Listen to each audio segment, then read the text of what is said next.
Welcome to another episode of Walt Humor. Thanks for joining us. We have a lot of spoilers from the book and the episodes, but we only try to focus on one episode at a time.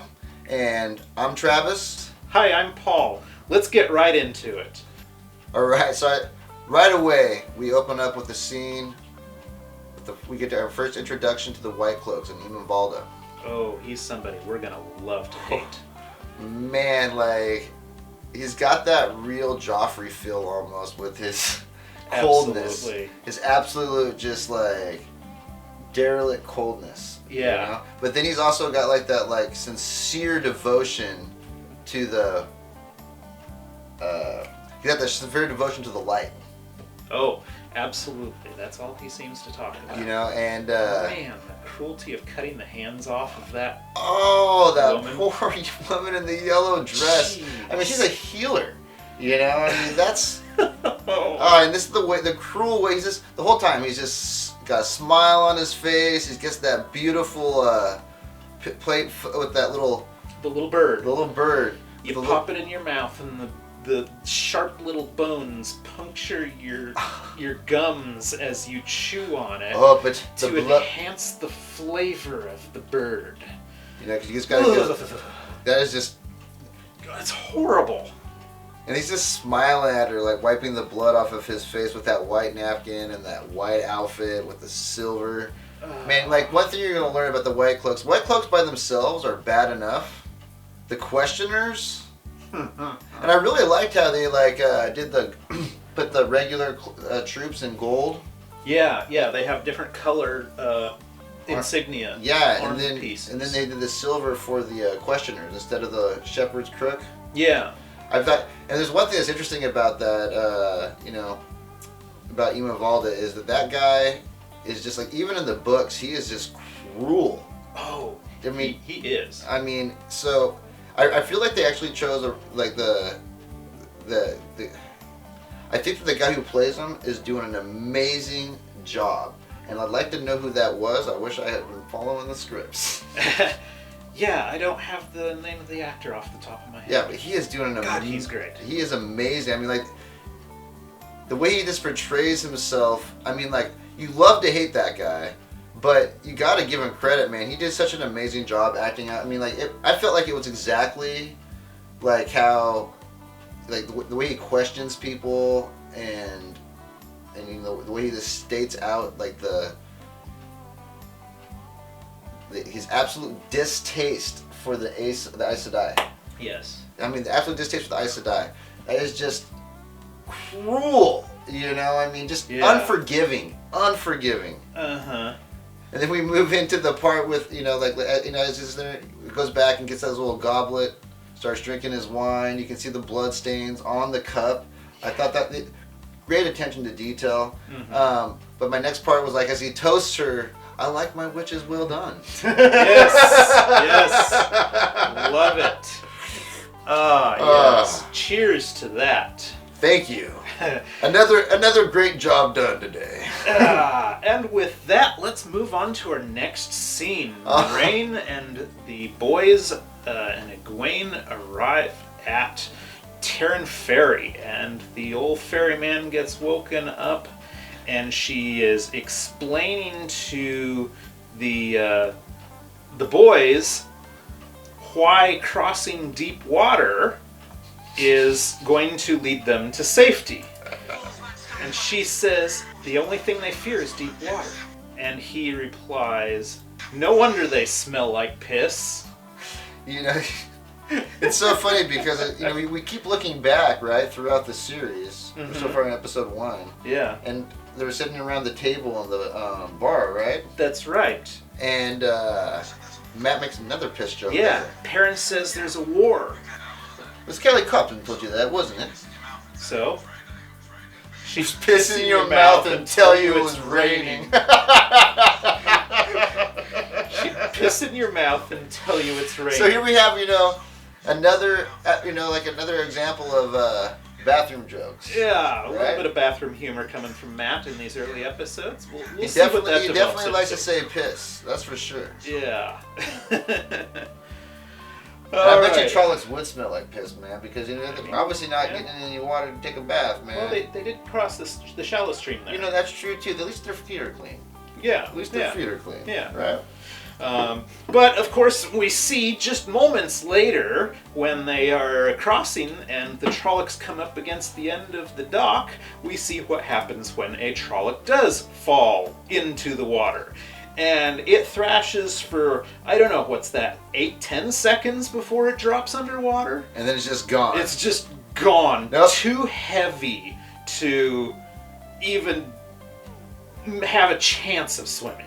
And and it's funny with that situation because the way the straw done. Yeah. It's like he just gives up. I mean, you gotta think that the water's probably a little deep there. But I mean, he's right by the dock, and all of them all just look at him. It's just they're done. Nope, not going near that. Yeah. And of course, they get it to the other side of the river, and Lan cuts the rope that attaches it to the dock, and the ferry starts to float out. Moraine starts spinning it around with her magic, and this guy, he says, "The Whitecloaks are right," and he yeets himself into the water. While there's a whirlpool. I mean, come on. Jeez. But it's like, he wanted to join his son. That's probably where his son was going to be by the end of the evening. Well, either that or in a cook pot. I think actually he had the right idea. Die in a few seconds in a whirlpool, or die over the course of an hour in a cook pot. Absolutely. So, and in the books, the same thing happens, except for he doesn't actually jump in the water. Yeah. He loses the ferry. And actually, he's more worried about his rowers stealing the money he just got from Moraine. From Moraine, yeah. He's more worried about the money. She gave him enough money to replace the ferry, to retire. So, in the books, she hands out a lot of money, and I would guess most of it is because of her lineage. Yeah, and then also I think a lot of it has to do with they're all Tarvalon marks. Tarvalon marks a lot of times. Yeah, but she got it, if you've read New Spring, which is the prequel, yeah, she did have a pretty good history. She is a noble from from the Demandard family, which was king of Carian up until 20 years ago. Yeah. So she has money. Yeah. She has more money than she knows what to do with. She can be a philanthropist on the road, and she's literally spent the last 20 years on the road, probably 11 out of 12 months of the year worth. So she spends her house's money everywhere she goes. Alright, so anyways, moving on. We have the dream sequence in which Rand woke up, or what did he wake up? Is this the dream? Is this reality? And he's coughing, and then, oh my god, that thing that he pulls out. Bat. So, apparently Rand is now the Batman. He has the power of bats. This is the one thing I'd like to say about that. Like, if I was pulling a bat, I feel like that would just, that thing was so huge. Like, they pulled that out of his mouth and stuff. And then that appears, that thing with the glowing eyes. Ooh. So, on that note, I would like to just throw... That's a great catch on that. That is an awesome image there. On that note, Balsamon in the books, these guys are having these dreams. I mean, the one thing I wish they would have done a little bit more in the shows, at least said something. One thing. Yeah, we need some monologues. Yeah, because Ishmael is he's so vocal. That guy can't stop. He loves hearing himself talk, man. Yeah. I mean, he just continuously, and his monologues, a lot of monologues are so good. They're so the best writing. And I just have to say, I'm really missing out on that. I hope that they start to play with that a little bit more as the series goes on. Yeah. I mean, this is our first our first look at him right here, right? Yeah, and so we it don't took know a few times before they started to actually listen to what was being said. That's true. So I mean, you got to think about that. Like I'm hoping they're building up to that. Mm-hmm. So we have then almost immediately after that, Rand confronts Moiraine. Forces arrested. No!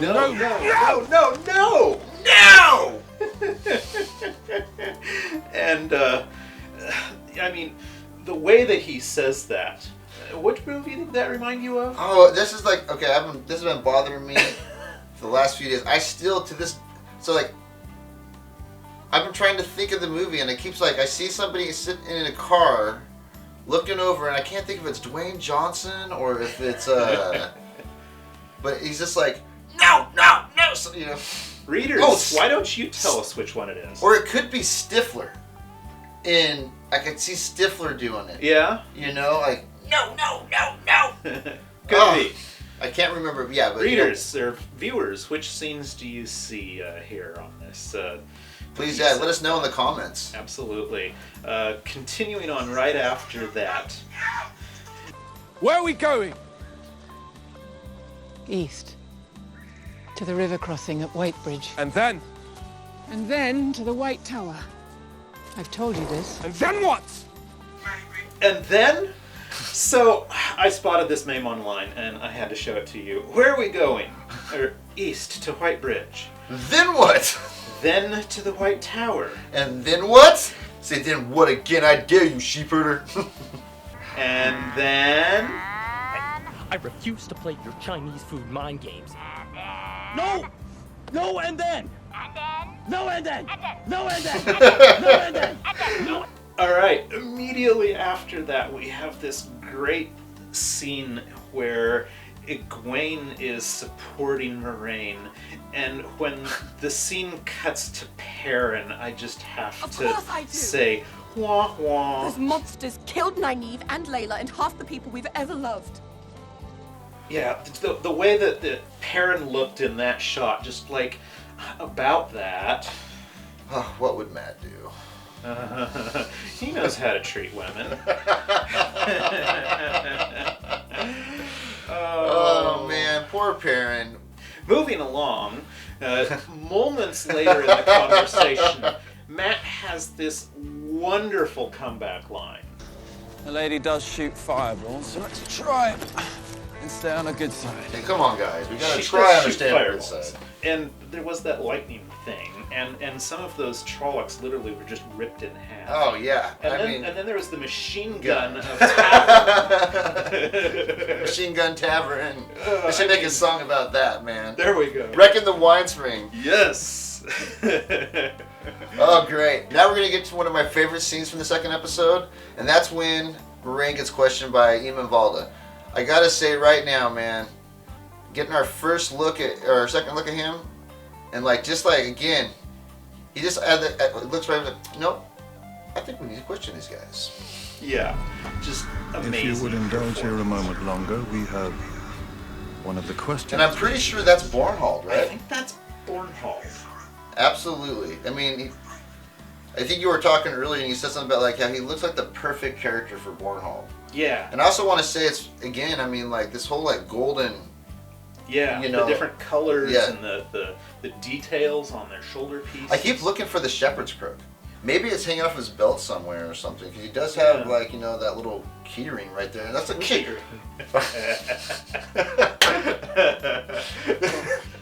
Let's talk about the chain that's hanging off of Eamon Valda's belt right now. Yeah.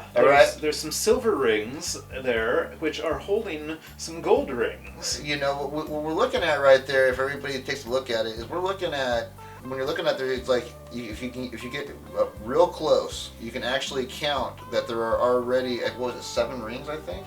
6 or 7, something like that. 6 or yeah. 7 rings. I can't really tell us in that shot, but there's at least 2 reds. There is a blue. You got the yellow one. There's a green, and he put the yellow one on. Yeah. So that was a new color for him. He collect the whole set. Introducing a loot box. If he has 7 of them. Of 7 different rings. You know what's interesting? Let's actually talk about 7 right now. It's really important with the books, right? Because there's 7 Ajahs, right? And if if you're thinking about it, I'm pretty sure somewhere in this, either in this scene or in a later part of this episode, Moraine's talking about how there was 7 rings on his belt, and if they're one of each color, that would make perfect sense. I don't think he's managed to collect the full set because there was at least 2 reds. And so, of course, there was a meme that I saw in which I have to show all those who seek passage through our land must be properly questioned. If you are not Aes Sedai, tell me your pen is red. This pen is royal blue!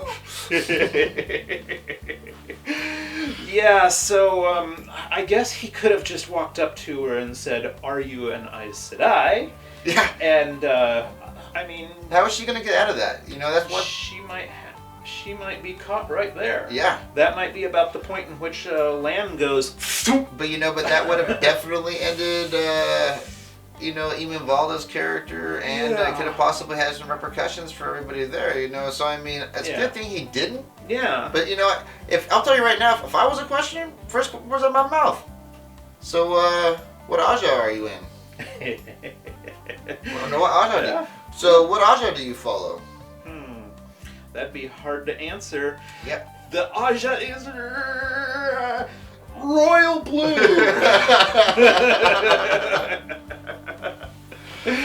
Yeah.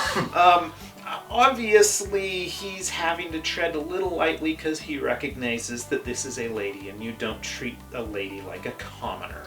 Well, I'm sure we'll get to see him treat commoners a little more roughly here before long.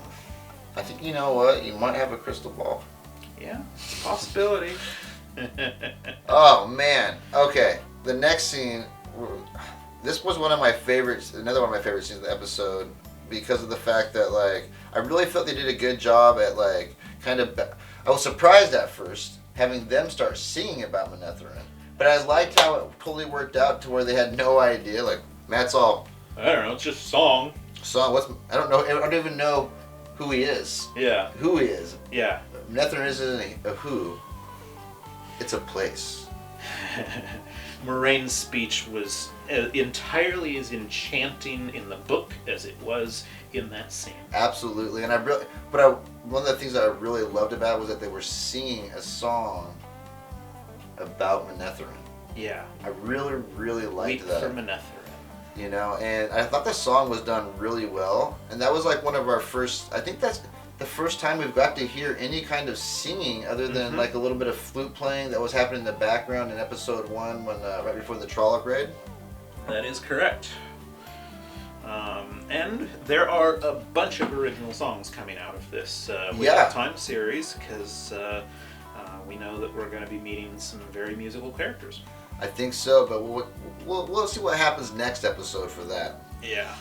But another thing I'd like to really talk about that is Manetheren for a moment. I'd like to talk about, like, you know, like, I think that they did a really good job at, when she tells the story, she does a really good job talking about, you know, it's not quite verbatim, but it's pretty close to what she actually says in the books at a later time. It's at a whole different scenario in the books, of course. But, yeah. You know, and I'm actually starting to get used to that again. I mean, I know I said that last episode too, but, like, you know, it takes a few. As you watch the show, if you're an avid fan, it's like I was telling my wife the other night, I was like, you know, you must really be enjoying this a lot more than me. She goes, I just wish you would shut up. I am trying to watch a show here right now, and you keep ruining it for me. You know? It's like I've got to this point where, like, because I tried so hard during these episodes just to, like, find something else to do while she's watching it, because I've already watched it. 3-4 times. Yeah. And then a bunch of clips from it, you know, and like some things, like I've even gotten to the point where I'm starting to do the slow motion thing now. I've never done that with any show. I've never done that with another show either, but this one is, I mean, it's Wheel of Time. Well, you have and to. We're doing a podcast about it, so you know, if you're gonna let's tear it apart. Let's have fun. Let's make fun of it. Absolutely. Let's laugh with it and laugh at it. And let's move on. Yeah, let's move on. Of course, we get to Shadar Logoth. Oh my God! And as soon as they get in there, Lan, he tells them, don't touch anything. Matt asks him, Why in Light's name did you bring us here? and of course Lan just finished explaining to them why we're here. I do like that they're using the original like curse words and stuff from the book, and it's just like, I mean, they're being subtle so far. Yeah, but I saw an interview with Rafe that says that when we get to Uno, we're going to find all of them. yes. Oh, I'm so happy he's gonna bring Uno, and I was kind of worried, but they have to. He's gonna be one of the Yeah, like seriously characters looking forward to that. It's like I'd like to see. I'd like to see play him. Tormund, the guy who played Tormund Giantsbane, Christopher Hijo or something like that. I can't remember. I can't pronounce Great his last name. actor. I loved him. Oh man, he was so good, in Game of Thrones. He was like one of the funniest characters in Game of Thrones, and he always had the greatest lines. I feel so bad that he never got Brienne. Oh man, absolutely. But you know what? Like, I think he would be the best. If you just shave his head, strap an eye patch on him. I mean, like, get him swearing constantly. Yeah. And and actually, when you look at Shadar, and like, it's cool. I like how they're doing this whole thing where like every area's got like it's not like everybody's blended together. Yeah. I'm starting to really like that. And the fact is that like when they're on that wall. Yeah. In that trailer scene. With all their bows. Yeah, the crossbows. Yeah. They all had top knots. So, I love the top knots. That's right. He doesn't have to shave his head. He just has to have a top knot. You know what? We don't have to get perfect, right? So I mean, like the thing is, I so hope that he would. That's who they've chosen to play Uno. I mean, do you know if they've already chosen the actor? I would assume it's filmed by this point. So that's true because they've already because they're season 2. We should be in Shadar by the end of season 1. Absolutely. I cannot wait for Uno, man. Yeah. Yeah. But the thing is, they don't have to have in the scene that we see with the Shinorans, right? Mm-hmm. They're not there. They might not be on the wall. Those guys might be like it's kind of an elite squad. Right, so I don't see them being on the wall in that scene. So we'll probably get introduced to them later, but I'm thinking they're probably going to introduce them to us in season 2. Probably. Because it's going to be after the awesome experience at the end of this book, which I can't wait to share with everyone. Yes.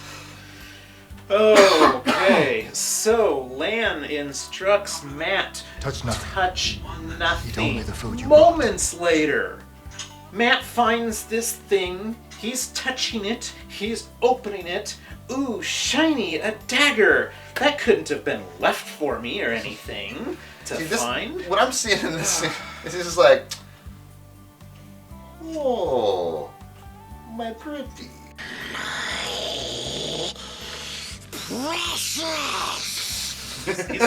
He's like, I'm gonna sell this to the next peddler I find. I can get, what, 10 marks for it? Well, you know what's really interesting is the scene right before. Do I have to sell it in another city? 1 mark. So, check this out. This is another thought here I would like to talk about with this scene is that, did you notice how he just gave Perrin a dagger right before he conveniently finds the dagger? It's almost as if the evil of the city is like, oh, I know what he needs. Exactly. Because, like, in the books, it doesn't really explain it in this. And that's another thing, like, talking about the books, right? Like, they actually, it's Perrin, Rand, and Matt are all together. Yep. And they meet Shadar. Uh-huh. And he leads them down into a cavern. And yeah, he leads them where there's all this treasure, like mountains. Like I remember, like help me carry it out, please. Rand's sheep herder mind is like blown away by how much gold is here. He's like, didn't he say he could buy like the whole valley of the 2 rivers? Or something the whole of Emmons Field. Yeah, and Terran Ferry and and Devon's Ride. He mentions up. So like it's really interesting. I will say that I'm disappointed they didn't go to Barillon. I know. And they didn't meet Min. We understand that he's going to meet them somewhere in a future city. I've heard possibly Faldara. Really? I don't know. I hope so. I just hope that Min comes into play soon and this whole situation happens, because like when they skipped out on Bearlawn, I was just so disappointed. Yeah. You know, I mean, there's so much that happens in Bearlawn. That's how. I mean, isn't that they meet Min in Bearlawn, and then like Perrin runs into the Whitecloaks. He'll run into the Whitecloaks at some point later, I'm sure. Yeah. And so they've moved that out. They met Min. They had dreams, and well, they took care of that on the trail. What else did they do in Bearlawn? Yeah. Baths? All right. Well, we are in the city of Shadar Logoth. I want to bring up another scene, and this actually occurred after Lan said, "Don't touch anything," but before he picked up the dagger. We see a scene outside in which we hear something.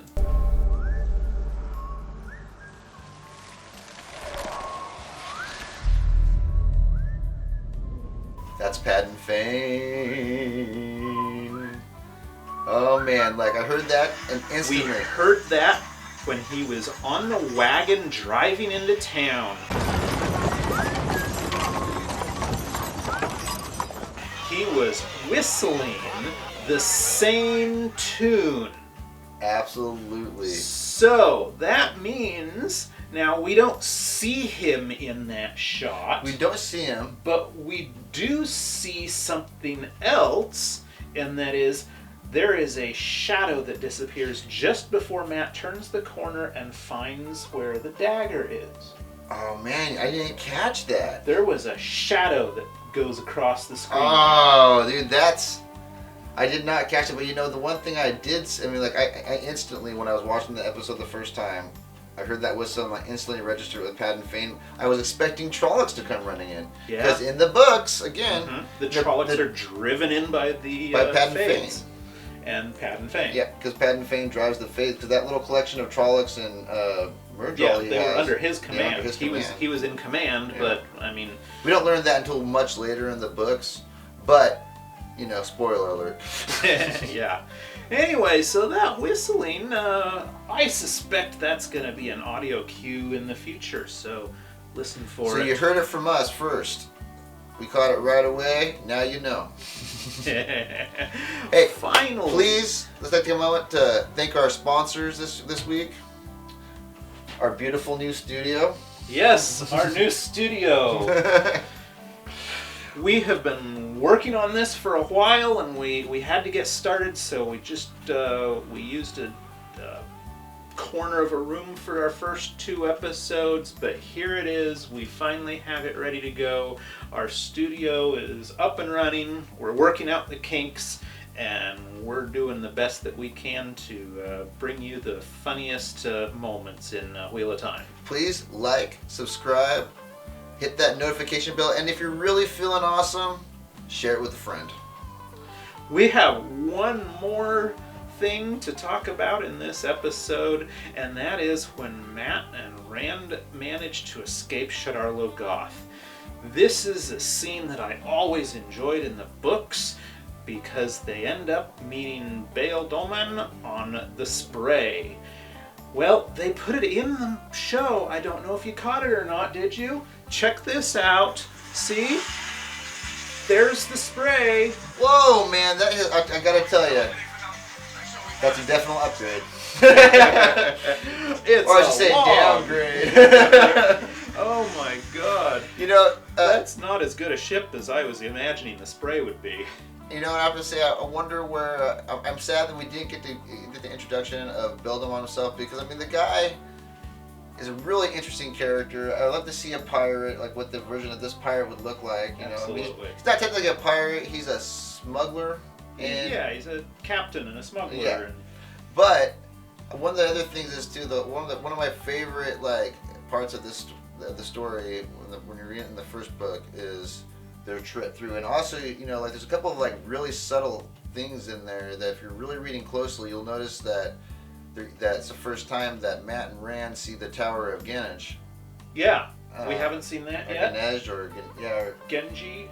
Tower of Genji, I think is how it's pronounced in the audiobooks. And oh my gosh, man! Like the whole, I wish one of the other greatest parts of that scene, of that little section of the book, is one dude that's I can't remember his name, but like the guy who's sleeping on guard duty. Oh, you know, yeah, one of the crew members on his ship Ah. who was just given shit because he fell asleep during watch duty. That's not exactly true, was it? He was awake. He was just. He just wasn't. No, it wasn't. He was- I don't know if he was just asleep or wasn't- not. I think he just wasn't paying attention. And when things came up over the rail of his boat, he reacted as quickly as he could. But geez, when you're being chased by Trollocs.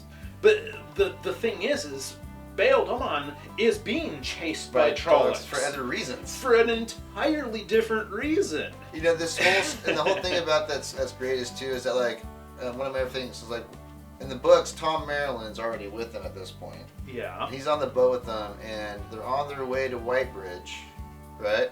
And you know, I can't wait to see Whitebridge.